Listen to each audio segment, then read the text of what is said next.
नमस्कार, मैं वंदना मिश्रा। वंदना music classes में आप सभी बच्चों का स्वागत है। बच्चों, अभी आपका टॉपिक चल रहा था थाट। कौन सा चल रहा था? थाट।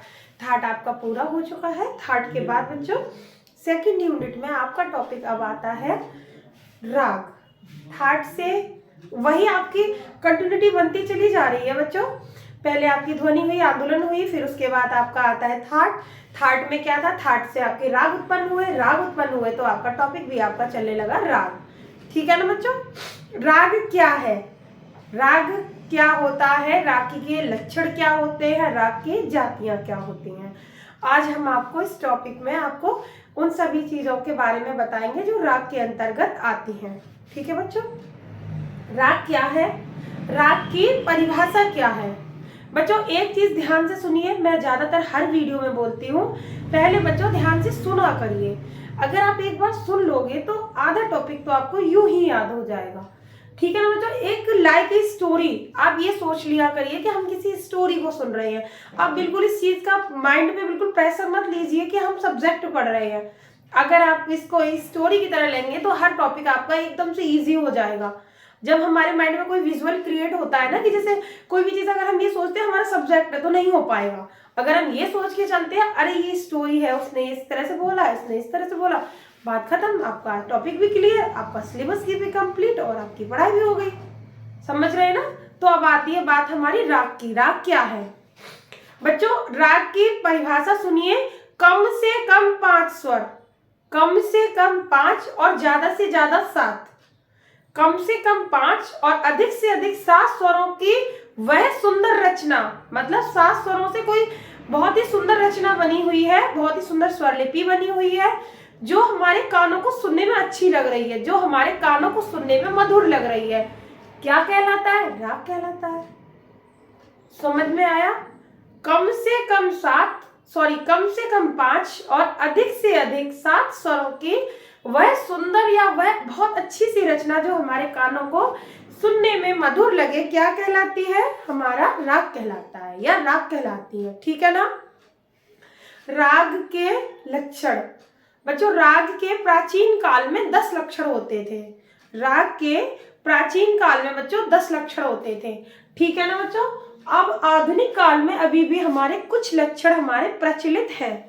ठीक है? तो सबसे पहले बच्चों हम राग की परिभाषा नोट करेंगे। परिभाषा क्या है जो अभी हम आपको बता रहे हैं बच्चों। ठीक है? सबसे पहले आप लोग अपनी नोटबुक निकालिए और अपना हेडिंग डालिए। आज का टॉपिक हमारा राग। क्या टॉपिक है? राग।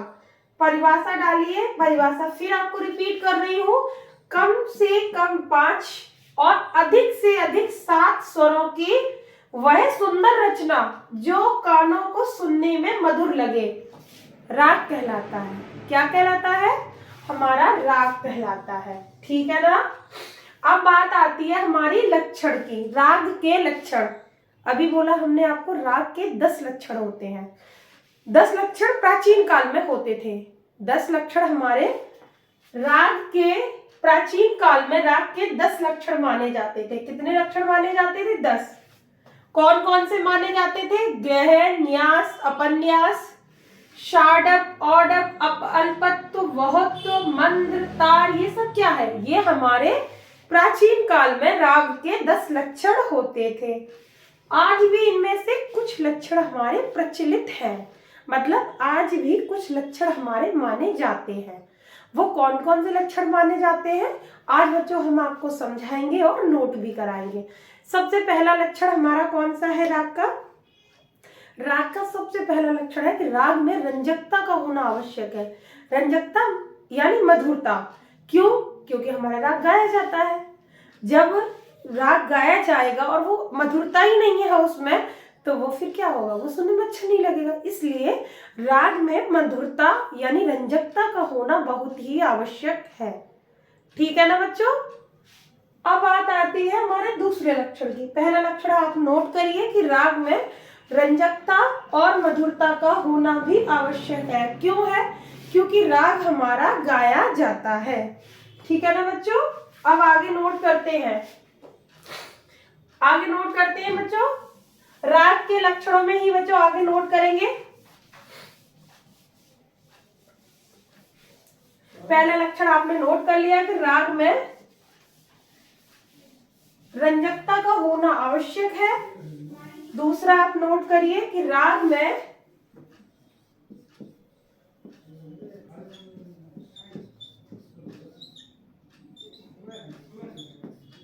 दूसरा लक्षण आपका क्या है कि राग में कम से कम 5 स्वरों का होना आवश्यक है।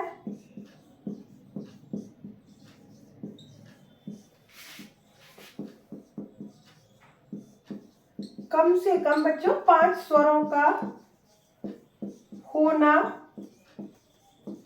आवश्यक है।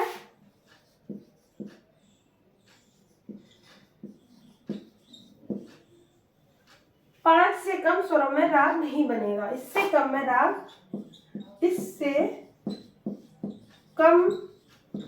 स्वरों में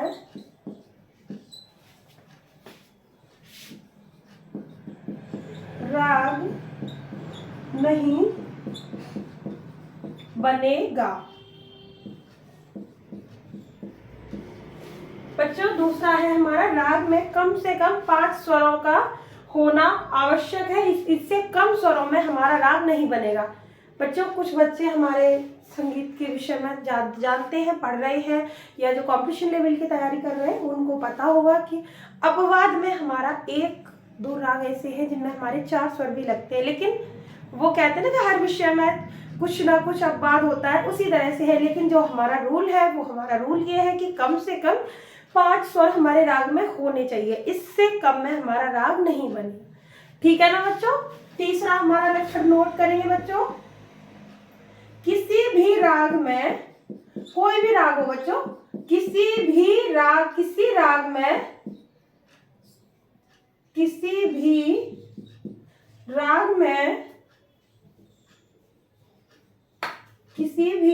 में सा का मतलब जानते हो? सा का पूरा नाम क्या है बच्चों? सा का पूरा नाम षडज है।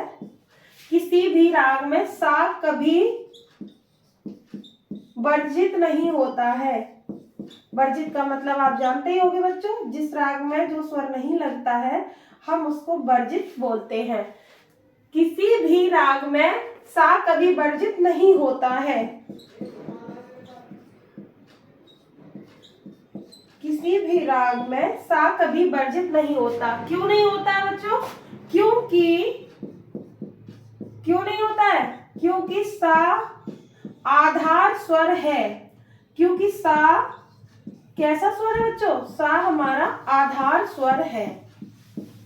राग के बच्चों 3 लक्षण हो चुके हैं। नंबर 1 राग में रंजकता का होना आवश्यक है। क्यों आवश्यक है? क्योंकि राग हमारा गाया जाता है। नंबर 2 है हमारा राग में कम से कम 5 स्वरों का होना आवश्यक है। इससे कम में हमारा राग नहीं बनेगा। तीसरा क्या है? तीसरा ये है बच्चों कि राग में कभी भी सा हमारा वर्जित नहीं होगा। क्यों नहीं होगा? क्योंकि सा हमारा आधार स्वर है। कौन सा स्वर है? आधार स्वर। बच्चों चौथा लक्षण नोट करेंगे। किसी भी राग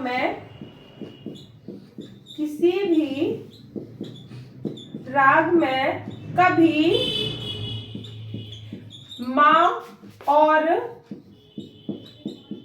पा, मां पा के नाम बच्चों जानते हो? मां का पूरा नाम मध्यम है और पा का पूरा नाम पंचम है।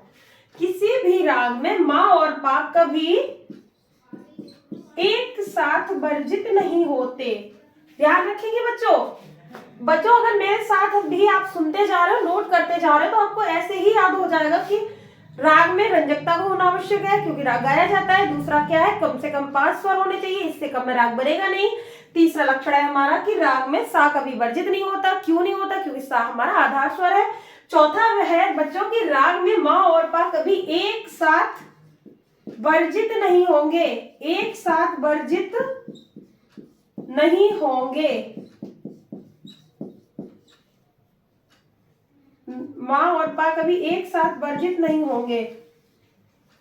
यदि मां वर्जित है तो पा लगेगा और पा वर्जित है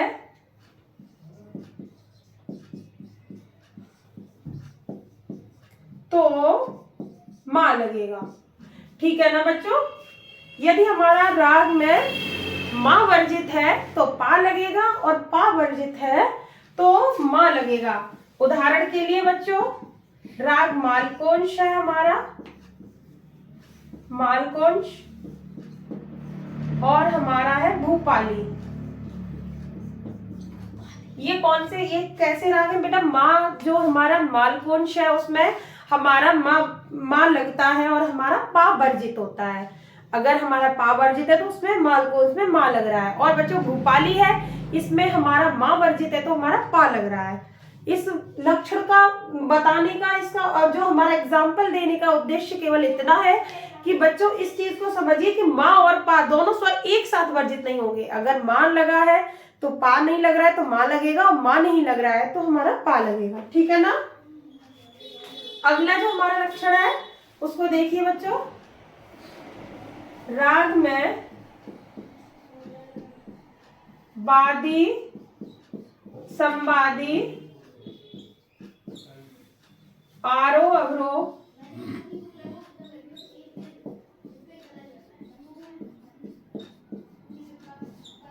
ये सब होते हैं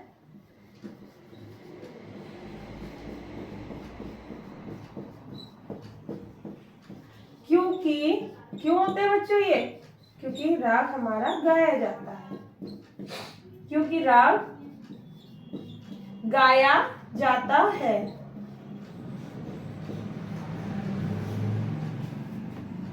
बच्चों नोट करेंगे इस चीज को, हम बार बार आपको रिवाइज भी करा रहे हैं कि एक चीज आप हमेशा याद रखिए बच्चों, जब हम उस चीज को सुनेंगे और सुनने के साथ साथ उस चीज को नोट भी करेंगे, एक बार सुन लेंगे, दूसरी बार हम नोट करेंगे और तीसरी बार उसको हम फिर एक बार पढ़ेंगे, तो इस बात को मैं गारंटी के साथ, दावे के साथ कह सकती हूँ बच्चों, उस चीज को आप भूलोगे नहीं, क्योंकि आप उस पर 3 बार मेहनत कर चुके हो, गा भी चुके हो, सॉरी इसको सुन भी चुके हो और इसको लिख भी चुके हो और इसको एक बार और हम रिवाइज भी कर चुके हैं। ठीक है ना। राग की आपने परिभाषा नोट की बच्चों, परिभाषा के बाद आपने क्या किया, इसके लक्षणों को नोट किया है। लक्षण आपके सामने है बच्चों। कुछ लक्षण हम जैसे आपको, जैसे राग में जैसे किसी भी राग में स्वर के दोनों रूप एक साथ प्रयोग नहीं होंगे। जैसे यदि हमारा रे है, किसी भी राग में रे है तो रे कोमल और शुद्ध दोनों एक साथ नहीं लगेंगे। हो सकता है उसको अवरोह में ले लिया जाए, लेकिन सा के बाद रे के दोनों रूप नहीं लगते हैं। हो सकता है उसको आरोह में शुद्ध ले लिया जाए, अवरोह में कोमल, या फिर आरोह में कोमल और अवरोह में शुद्ध। इस तरीके के हमारे राग के लक्षण होते हैं बच्चों। इन लक्षणों के बाद आती है बारी बच्चों राग की जातियां। कौन सी बारी आती है? राग की जातियां। राग की जातियां बच्चों क्या है? राग की मुख्य 3 जातियां हैं। 3 जातियां बच्चों, ये जातियां निर्धारित करती हैं कि इस राग में कितने स्वर लग रहे हैं। आरोह अवरोह हमने आपको बताया है, राग जब गाया जाता है, आरोह और अवरोह क्या होता है? स्वर का जो हमारा चढ़ता क्रम है, जैसे सा रे गा, जो हमारा चढ़ रहा है ना क्रम, ये क्या है? ये हमारा आरोह है। असेंडिंग डिसेंडिंग मैथ्स में देखा, सुना होगा, पढ़ा भी होगा कि असेंडिंग डिसेंडिंग है जो होता है ना, सेम वही है। बस हमने हमारे में इसका जो हमारा प्रयोग है संगीत में इस तरह से किया जाता है कि आरोह का मतलब स्वर के चढ़ते क्रम और अवरोह का मतलब है हमारा स्वर का उतरता क्रम। ये हमारा राग में होता है। हमारा एक तरफ से स्वर हमारा चढ़ता जाता है, दूसरा हमारा उसी क्रम में उतरता आता है। ठीक है ना बच्चों। तो जो राग की जातियां है ना बच्चों, ये निर्धारित करती हैं कि हमारे राग में कितने स्वर लग रहे हैं। तो बच्चों राग की मुख्य 3 जातियां होती हैं। कितनी होती हैं? राग की मुख्य 3 जातियां होती हैं। कौन कौन सी होती हैं? राग की मुख्य 3 होती है। नंबर 1 संपूर्ण संपूर्ण, नंबर 2 षाडव षाडव और नंबर 3 है हमारा औडव औडव। इन्हीं 3 मुख्य जातियों से बच्चों उपजातियां भी बनी है। इन्हीं 3 मुख्य जातियों से उपजातियां बनी है। उपजातियां भी ये निर्धारित करती हैं कि किसी राग में आरोह में कितने लग रहे, अवरोह में कितने लग रहे। कब ये कंपलसरी नहीं होता है बच्चों कि आपके आरोह में यदि 7 लग रहे हैं तो अवरोह में भी 7 लगेंगे। ये नहीं होता है। कभी कभी ये भी होता है कि आरोह में 5 लग रहे हैं, अवरोह में 7 लग रहे हैं, या फिर कभी कभी हमारे आरोह में 7 लग रहे हैं, अवरोह में हमारे 6 लग रहे हैं, या ये भी होता है कि आरोह अवरोह दोनों में 7-7 लग रहे हैं, या दोनों में 6-6 लग रहे हैं, या दोनों में 5-5 लग रहे हैं। ये किस पर निर्धारित है? ये हमारी जातियों पर निर्धारित है। ये जातियां हमारी राग की, जब हमारा राग बनता है, राग के हमारे लक्षण बन जाते हैं, उसके बाद राग की जातियां आती हैं। उन जातियों से हमारा जो राग की स्वर लगाना है वो निर्धारित होता है। उन जातियों को देखकर ही, जिस तरह से यदि हम एग्जाम्पल के लिए बताएं बच्चों कि अगर हमें ये पता है कि राग भूपाली है, तो राग भूपाली की जाति ओडव ओडव है, यानी ओडव ओडव शब्द से ही हमें पता चल रहा है कि इस राग के आरोह और अवरोह दोनों में 5-5 स्वरों का प्रयोग हो रहा है। कितने स्वरों का हो रहा है? 5-5 स्वरों का इसमें प्रयोग हो रहा है। ठीक है ना बच्चों? राग का टॉपिक बच्चों, राग की जाति, राग की उत्पत्ति या राग की परिभाषा, राग के लक्षण। अब बात आती है राग की मुख्य जातियां और उपजातियां। बच्चों राग की मुख्य जातियां और उपजातियों का टॉपिक डिटेल है और आपको हम इसको अगले पार्ट में समझाएंगे। आप पहले बच्चों राग के लक्षण समझिए और राग की जो हमारे प्राचीन 10 लक्षण है उनके नाम समझिए, राग की परिभाषा समझिए और राग में किस तरह से क्या हो रहा है ये इसको आप पहले समझिए और ध्यान से एक बार सुनिए मुझे, उसके बाद नोट करिए और उसके बाद दोबारा एक बार फिर रिवाइज करिए। राग का टॉपिक आपका इम्पोर्टेंट है बच्चों, लॉन्ग आंसर, शॉर्ट आंसर ज़्यादातर बच्चों अब बोर्ड आने वाला है, तो आपको इस तरह के इन्हीं टॉपिकों में से आपको क्वेश्चन देखने को मिलेंगे। तो ज़्यादा से ज़्यादा बच्चों इनको पढ़िए, ध्यान से पढ़िए और इसका अगला पार्ट आपको बहुत जल्दी देखने को मिलेगा।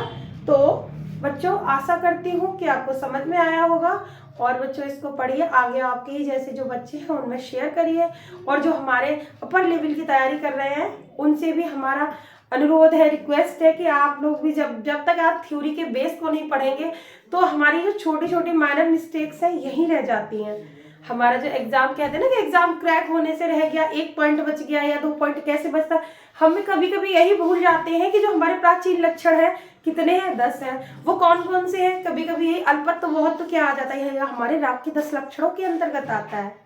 कभी कभी यही भूल जाते हैं कि न्यास अपन्यास किसके अंतर्गत आता है। ऑब्जेक्टिव आपके पास कुछ भी होता है, हमारा गलती से निकल जाता है माइंड से, वो क्या होता है, वो ये होता है कि हमारा थ्योरी पे अच्छी सी पकड़ नहीं है। तो इसलिए आप लोगों से भी हमारी बस यही आशा है कि कोशिश है हमारी कि थ्योरी अगर आपको अवेलेबल हो रही है तो आप एक बार इसको नज़र डालिए, कोशिश करिए कि आप अच्छे से पढ़ें, अच्छे से पढ़ें। जब हम मेहनत करते हैं तो हमारा 1 पॉइंट कहीं पर भी वीक नहीं होना चाहिए, क्योंकि कामयाबी और हमारी मेहनत उसमें हमारी असफलता और सफलता के बीच बहुत बारीक लाइन होती है। हमारी मेहनत में कमी कहीं नहीं होती है, लेकिन जो एक वीक लाइन हो जो होती है ना, उसको क्रॉस हमें तभी कर सकते हैं या हम तभी कर पाते हैं जब हम अपने जितने भी माइनस पॉइंट हैं उनको क्लियर करें। तो आशा करती हूँ कि आप सब भी इस बात को ध्यान से सुनेंगे और देखेंगे।